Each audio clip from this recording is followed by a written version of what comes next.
நான் எவ்வளவு மாறிவிட்டேன். நான் வானத்தில் பறக்கும் பறவைகள் போல் தோன்றுகிறேன். நான் வீடு திரும்பி உடனே என்னை எல்லோரிடமும் காட்ட வேண்டும். அது அங்கிருந்து கிளம்பியது. அது ஏரியில் நீந்தி கொண்டிருந்த போது ஒரு அன்னம் குழுவை கண்டது. அது அப்போது அவர்களில் ஒருவராக இருப்பதால் அவர்கள் இதை அழைத்து சென்றனர். அந்த அசிங்கமான வாத்து அன்னங்களுடன் மகிழ்ச்சியுடன் பயணித்துக் கொண்டிருந்தது.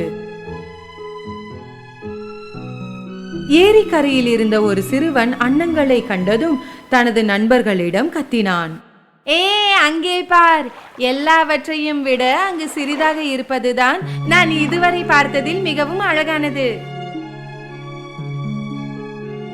ஆமாம், ஆரம்பத்தில் இருந்தே அது உண்மையில் ஒரு அன்னம்.